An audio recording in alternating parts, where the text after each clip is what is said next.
Donc pour moi, une personne qui est prête à baisser son pantalon pour de l'argent, c'est une personne qui est prête à tout et qui peut aussi te la faire à l'envers. Tu n'arrives tellement pas à convaincre ton client que ta seule carte, c'est de lui dire t'as vu, moi j'ai une carte qui s'appelle RERA. Aujourd'hui, 1 euro, c'est 1 euro. C'est-à-dire que tu te dois d'être transparent. Après, c'est sûr que le taux de change, c'est quelque chose qui est assez volatile. Ça peut changer 200 fois dans la journée. Mais tu te dois de prendre, de vérifier et de donner le bon taux à ton client. Tu n'as pas besoin de leurrer le client sur un taux de rentabilité qui n'a pas été calculé, alors qu'en fait, la réalité, elle peut être tout aussi intéressante pour le client.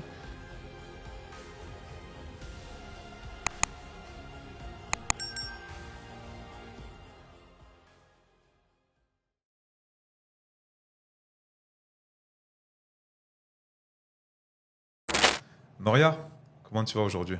Ça va et toi? Oui, ça va, merci. Alors, bienvenue sur le podcast de Guidimo Dubaï, le podcast où on parle de l'IMO à Dubaï sans langue de bois. Alors aujourd'hui, ça va être un sujet très intéressant. Aujourd'hui, on va vous donner un tips qui va vous permettre de démasquer les agents véreux sur Dubaï. Donc écoutez bien et vous allez voir qu'après ce podcast, vous allez normalement ne plus jamais vous faire avoir. Noria, c'est parti? C'est parti. Alors, quand on parle d'agents véreux, de vices d'agents véreux, on est obligé de commencer par les agents qui arrondissent le taux de change. Alors, je m'explique. Par exemple, le change, depuis ces dernières années, on va dire, c'est vrai que pendant le Covid, il était monté presque jusqu'à 4,50. C'était incroyable. Mais de base, on peut dire que le taux de change à Dubaï, on va dire qu'il est bien quand il est pour 1 euro, tu as 4 dirhams. Sauf que ça n'a pas été le cas cette dernière année, surtout, même ces 2 dernières années, j'ai envie de te dire. J'ai même déjà changé de l'euro à 3,43 il y a moins de 2 ans. Mais le problème, c'est qu'il y a pas mal d'agents, alors, soit parce qu'ils ne veulent pas se casser la tête à compter, mais je pense qu'aujourd'hui, quand tu fais investir quelqu'un, surtout que je le dis, je le répète, ce n'est pas un pain au chocolat que les clients ils achètent, tu te dois de prendre ta calculatrice, de calculer avec le taux du jour pour donner une vraie conversion. Je vais donner un exemple tout bête. Si on se base, admettons, sur un appartement qui vaut, on va dire, 1 million de dirhams, et aujourd'hui, j'ai envie de te dire, maintenant, même les studios, ils s'approchent des 1 million de dirhams. Sur 1 million de dirhams, imagine que le taux de change, il a 3,80. Il a 3,80. Et que le client, il fait le rendez-vous avec l'agent, et l'agent, il lui explique, il lui parle, il lui dit, voilà, cet appartement, il va te coûter 1 million de dirhams à la fin du plan de paiement. Et comme 99% des clients, ils vont te poser la question, ils vont te dire oui, mais c'est bien beau, tu me parles en dirhams, moi j'aimerais que tu me parles en euros. Là, l'agent, s'il te dit que l'euro il est à 4, donc ça fait 250 000 euros, moi ce que je conseille aux clients, ça c'est un premier réflexe, et à partir de ce moment-là, tu peux déjà arrêter de perdre ton temps avec l'agent. C'est-à-dire que tu regardes le taux sur Google, ou le mieux c'est de regarder sur le XE, et tu fais la conversion.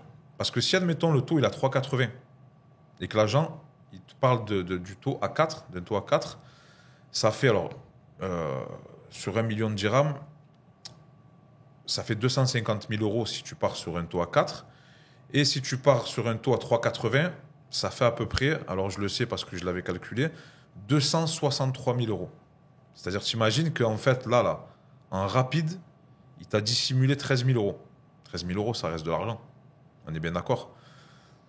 Donc malheureusement, et ça c'est un vrai fléau qu'il y a aujourd'hui, énormément de clients se sont fait avoir parce que l'agent a toujours arrondi le taux. Aujourd'hui, 1 euro, c'est 1 euro. C'est-à-dire que tu te dois d'être transparent. Après, c'est sûr que le taux de change, c'est quelque chose qui est assez volatile. Ça peut changer 200 fois dans la journée. Mais tu te dois de prendre, de vérifier et de donner le bon taux à ton client. Et ne pas lui donner un taux avantageux pour minimiser le prix et pour tout simplement pour faciliter ta vente. T'en penses quoi de ça? Alors, c'est une réalité, hein. On l'entend beaucoup, moi, quand j'échange avec les clients. Donc, très bon conseil à leur donner. Comme tu l'as dit, alors, c'est très simple, hein. Il y a l'application XE. Il y a juste à télécharger cette application. Et tu as le taux de change en temps et en heure. Donc nous, c'est ce qu'on fait, hein. Quand on est avec des clients, on passe directement par cette application. Donc, ils peuvent la télécharger, hein. Il n'y a pas que les agents immobiliers qui peuvent la télécharger. Donc attention à ça, parce que comme tu l'as dit, il peut y avoir une différence de 13 000 euros. 13 000 euros pour quelqu'un dans un budget, ça peut être, ça peut, si tu veux, rendre son investissement un peu plus compliqué, parce qu'il doit financer 13 000 euros. Donc il faut faire attention à ce delta-là qui est très très important pour celui qui investit. Donc ça, c'est le premier élément. Donc tu as ceux qui arrondissent le taux à 4. Donc forcément, ils annoncent un prix beaucoup plus attractif, entre guillemets, aux clients. Et moi, je vais même aller plus loin. Tu as ceux qui vont t'annoncer ton prix de ton unité et qui dissimulent également les frais annexes. Donc les frais annexes, c'est la DLD, donc l'équivalent des frais de notaire. Ces fameux 4% qu'on annonce qu'au moment où le client a booké son unité, on lui disant « Ah oui, mais au fait, n'oublie pas, à Dubaï, il y a des frais de notaire. Hein. C'est 4% que tu dois rajouter au prix que je t'ai annoncé, plus les fameux frais administratifs que beaucoup aussi oublient. Donc pour rappel, hein, quand on finance un bien à Dubaï, il y a ton prix de ton unité, il y a les frais de DLD, donc les fameux 4%. Et ensuite, il y a les frais administratifs qui aujourd'hui peuvent aller jusqu'à 5 000 dirhams. Donc attention à ça.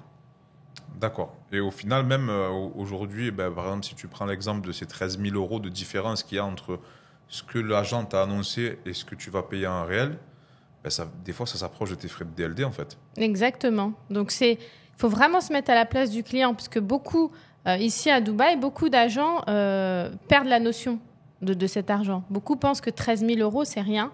Je t'assure que pour les gens qui vivent en Europe, mettre 13 000 euros de côté, aujourd'hui, c'est très compliqué. La vie en Europe est devenue de plus en plus compliquée.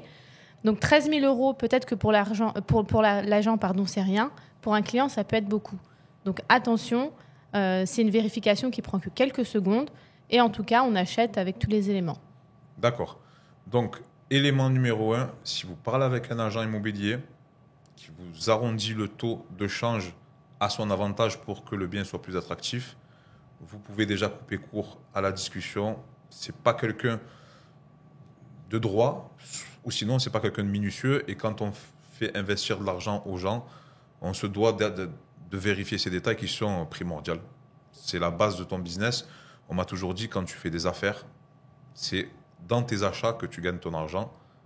Donc là, à partir du moment où le prix, ce n'est pas le bon, il y a déjà un problème. Donc ça, c'était le point numéro 1. Point numéro 2, Noria, alors ça, c'est hyper fréquent. Et ça, carrément, les agents, ils l'ont mis dans la tête des clients. C'est-à-dire, encore hier, moi, je parlais, quand j'étais chez Shoba avec un client, quand je lui ai donné la superficie en square feet, il m'a coupé en me disant, je crois que on était sur 950 square feet, il m'a dit, ça fait 95 mètres carrés. Alors, ça, pareil. Alors, certains agents le font parce qu'ils n'ont pas envie de calculer, mais là aussi, il y a une différence entre diviser le mètre carré, le square feet, par 10 pour avoir le nombre de mètres carrés, et de réellement diviser par la vraie valeur qui est 10,76, c'est ça ? Exactement. Donc explique-nous, Noria, un petit peu, parce que il y a une vraie différence aussi. Alors, à Dubaï, il faut savoir que les surfaces, elles ne sont pas exprimées en mètres carrés, mais en square feet. Mais pour quelqu'un qui a la notion du mètre carré, quand on lui annonce les square feet, le client, lui, n'a aucune notion de ce que ça peut représenter. Donc, quand vous voyez une surface en square feet, il faut diviser par 10,76 et non pas par 10 seulement. Parce que ça peut avoir un réel impact sur la surface que tu vas acheter. D'accord. Et comme on a calculé tout à l'heure, on était parti sur combien ? Sur 900 square feet, un truc comme ça. Ouais, c'est ça, sur 900 square feet. Et on a divisé par 10. Et ensuite, on a divisé par 10,76. Ça faisait quand même une différence de 8 mètres carrés. 8 mètres carrés en France, tu m'as dit quoi ? C'est une chambre. Hein. En France, tu peux trouver des chambres. Alors, autour des 9 mètres carrés, hein, légalement, pour que ce soit déclaré chambre. Mais c'est quand même une certaine surface. Donc, le client, lui, pense que quand il va récupérer ses clés, il va se trouver avec la surface qu'il pense avoir compris. Et finalement, il va se retrouver avec une surface plus petite, simplement parce que dès le départ, la conversion n'a pas été bonne. Donc, une fois de plus, si l'agent n'a pas pris la peine de vous donner les vraies mesures, de prendre son téléphone, de calculer, de diviser par la bonne unité de valeur, c'est soit qu'il est incompétent, soit qu'il s'en fout, ou soit qu'il voulait vous faire croire, être encore une fois plus attractif. En fait, je pense qu'aujourd'hui, le podcast d'aujourd'hui, il est vraiment fait pour vous montrer comment on peut devenir plus attractif vis-à-vis du client et au final vous vendre du rêve. Parce que bon, c'est vrai que ça reste de la vente, l'immobilier, mais comme je le dis souvent à Noria, tu es une très bonne agente, tu n'es pas une bonne vendeuse. Grâce à Dieu, ce type de vices cachés, je suis bien content que tu ne les utilises pas. Mais en tout cas, une fois de plus, si un agent vous divise le square feet par 10, prenez vos affaires et allez-y. Ou si vous êtes en call avec lui, vous pouvez déjà raccrocher parce que ça ne sera pas bon pour vous. C'est pas bon. C'est une mauvaise notion. Et attention, juste quand on vous annonce une surface en square feet ici à Dubaï, ça inclut surface habitable et surface annexe. La surface annexe, c'est le balcon par exemple. Donc, n'hésitez pas à demander le détail des surfaces que vous achetez. Donc, il y a la surface interne et la surface externe qui représente le balcon pour que vous ayez vraiment un chiffre juste sur l'appartement que vous achetez. D'accord, merci Noria. Point numéro 3. Alors celui-là, en ce moment, il est en vogue. Il est carrément en pleine tendance.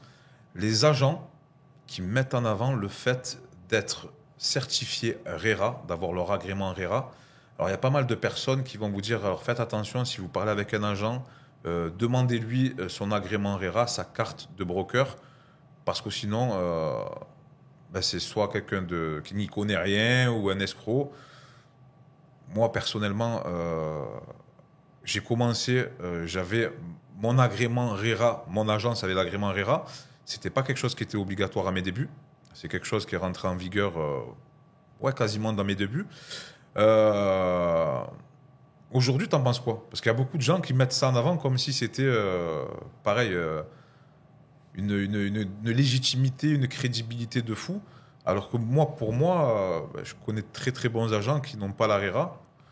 Et au-delà de ça, je vais faire attention à ce que je dis, mais aujourd'hui, n'importe qui peut avoir la RERA sans même connaître Dubaï. C'est très facile à avoir, à obtenir. C'est un examen qu'il faut passer à la base, mais c'est un examen qui est très facile à avoir sans ne rien connaître de l'immobilier. Je me trompe, Noria? Oui, alors ça, c'est l'argument, je pense, qui me fait le plus rire. Et vraiment, j'ai beaucoup de peine pour les agents immobiliers qui utilisent cet argument, parce que pour moi, ça veut dire que tu n'arrives tellement pas à convaincre ton client que ta seule carte, c'est de lui dire t'as vu, moi, j'ai une carte qui s'appelle RERA. Alors, comme tu l'as dit, la carte RERA, tout le monde peut l'avoir à Dubaï. Hein, même quelqu'un qui n'a jamais parlé d'immobilier de toute sa vie, il peut obtenir cette carte. C'est pas d'une grande difficulté. Donc, très honnêtement, il ne faut pas se fier à cet élément pour te dire ouais, cet agent immobilier, il est bien, ou attention, il n'a pas la RERA, cet agent immobilier, il faut s'en méfier.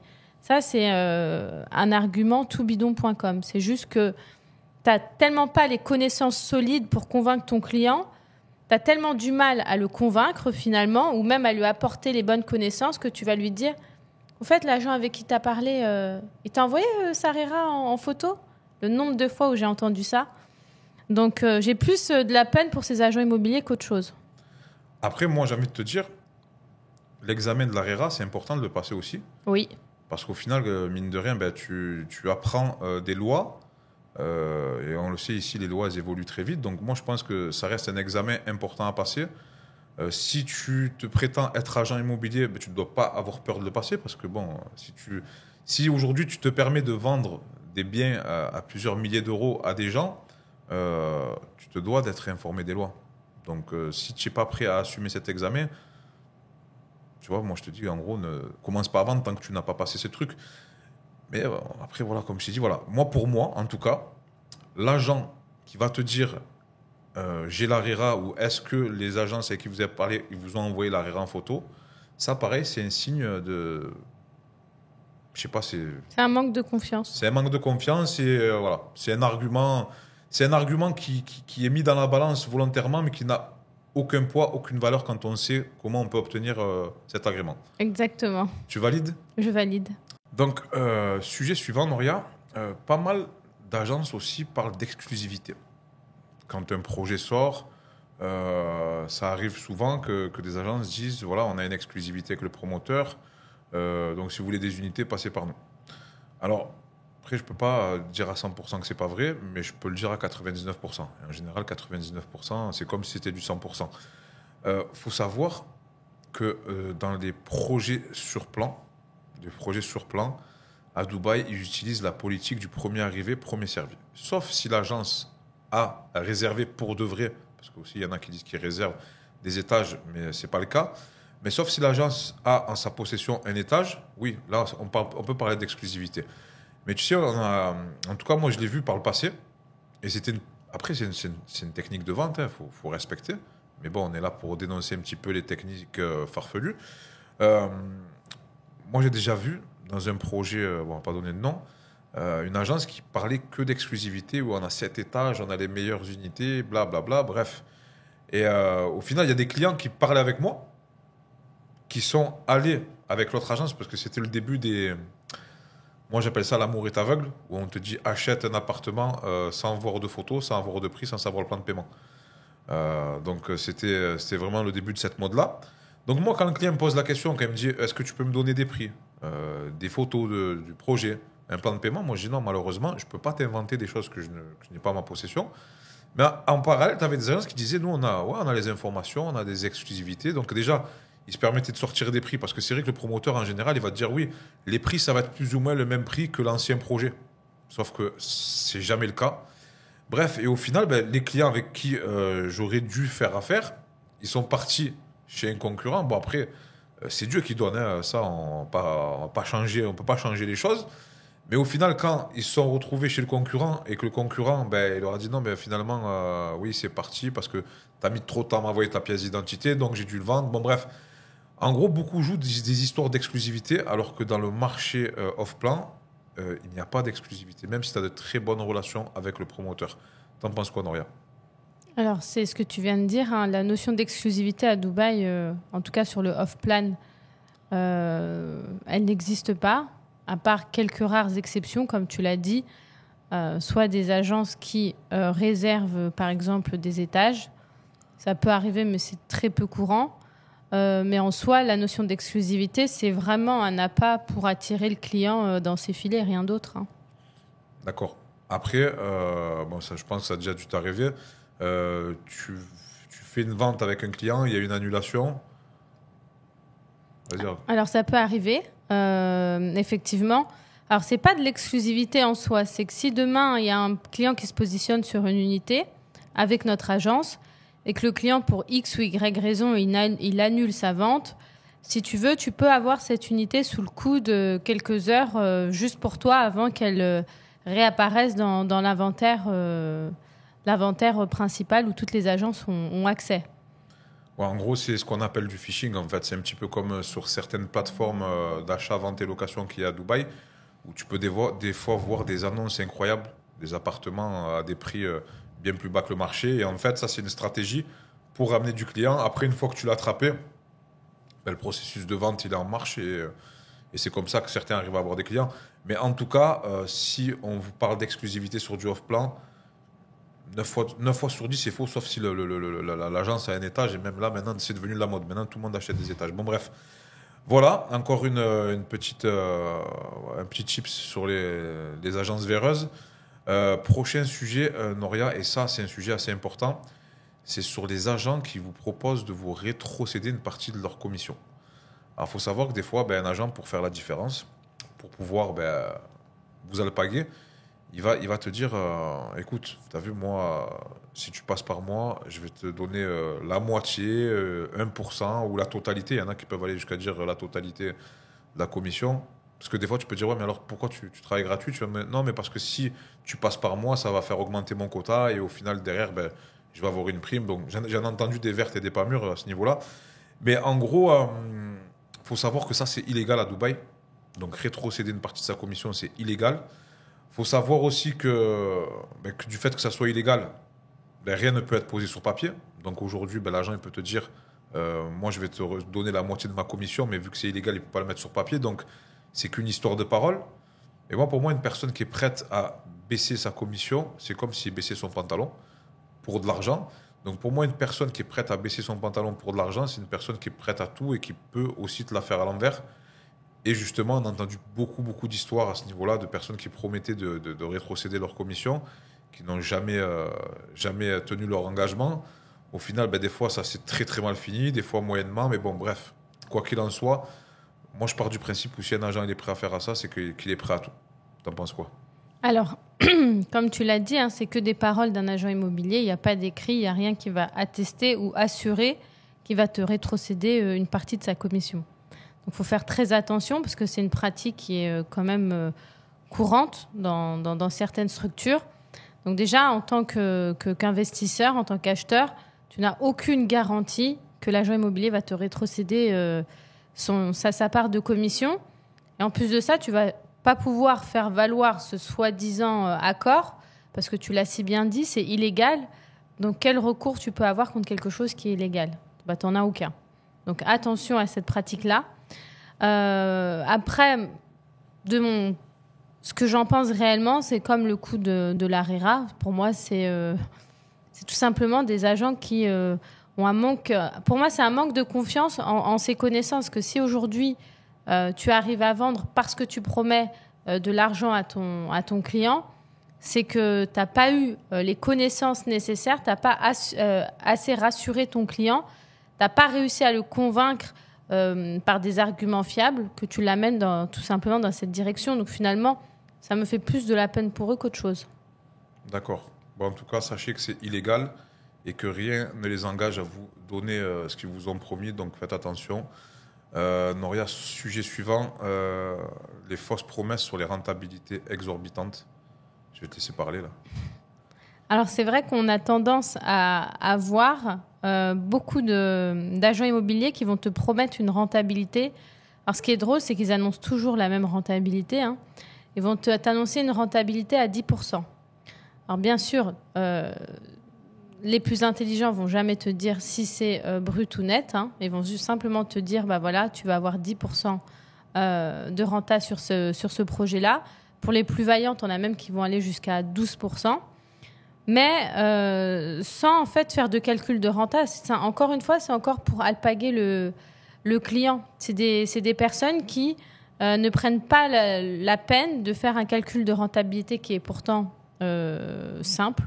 Très honnêtement, il ne faut pas sortir de Saint-Cyr pour savoir faire un calcul de rentabilité. Et ce que je ne comprends pas, c'est que la rentabilité réelle de Dubaï, alors attention, quand on choisit forcément bien son projet, on arrive à avoir des très bons taux de rentabilité. On n'a pas besoin de leurrer le client sur un taux de rentabilité qui n'a pas été calculé, alors qu'en fait, la réalité, elle peut être tout aussi intéressante pour le client. Donc, c'est encore une technique. C'est dommage de l'utiliser parce que à Dubaï, on peut faire de très bonnes affaires, donc on n'a pas besoin d'amener le mensonge à cette notion. Ouais, mais bon, après, ça part toujours de la même intention, c'est d'alpaguer le client, tout simplement. Alors, il faut savoir que les rentabilités, elles sont bonnes. Alors, en moyenne, je dis bien en moyenne parce que, oui, bien sûr, il y a des rentabilités à 10, 12%, même plus, sur du long terme. Mais on va parler en moyenne, on est entre 8 oui. Net. Donc, ça reste déjà très correct. Si tu compares à la France, ça reste plus que correct. Maintenant, c'est vrai que voilà, pas mal de personnes sortent des chiffres, même des fois au hasard. Hein. Des fois, sortent des chiffres au hasard. Donc après, encore une fois, en fait, le problème, là, pour le coup, c'est que ça dénigre un peu le métier. Ça dénigre un peu le métier des agents français à Dubaï. Parce qu'après, à un moment donné, les gens font des généralités. Une fausse promesse, un mensonge. Et après, tout le monde est mis dans le même sac. Donc c'est pour ça aussi qu'on dénonce aussi en partie ces malfaçons. Mais après, moi, je pense que, comme tu l'as dit, il n'y a pas besoin de mentir parce que ça reste déjà très, très intéressant. Bref, sujet clos. Dernier sujet, après, on va en rester là. Les agences qui proposent des projets de janvier jusqu'à décembre, tous les jours de l'année. Tous les jours de l'année, il y a un nouveau projet, il y a le nouveau meilleur promoteur. Ça se passe comment ?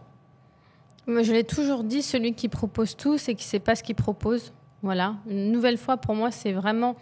Alors, parfois, ce n'est pas un manque de connaissances, qu'il y a des agents qui savent très bien ce qu'ils font et qui ont les bonnes connaissances à Dubaï, c'est simplement qu'ils ne veulent pas les appliquer pour amener le client dans telle ou telle direction. Donc, si tu veux, ceux qui proposent tous les jours des brochures, alors soit c'est vraiment un manque de connaissances total et en gros... comme on dit, il y a un pigeon qui se lève tous les matins, donc ils lancent la canne à pêche et ils vont voir si ça mord, tu vois. Ou sinon, ça va être un agent qui sait très bien de quoi il parle, il sait très bien où il faut placer ses billes, mais pour X ou Y raison, il va te proposer tous les projets de Dubaï parce que plus tu multiplies la chance d'attraper un client, plus tu vas être rémunéré. Et après, tu sais très bien qu'il y a des projets qui sont différents en termes de rémunération, etc. Donc l'agent immobilier, il est assez intelligent. Soit tu as l'agent immobilier un peu vicieux qui veut t'amener un peu partout pour gagner un maximum d'argent, ou tu as celui qui manque de connaissances et qui va te proposer tout Dubaï. Ouais, mais c'est pas X ou Y, hein.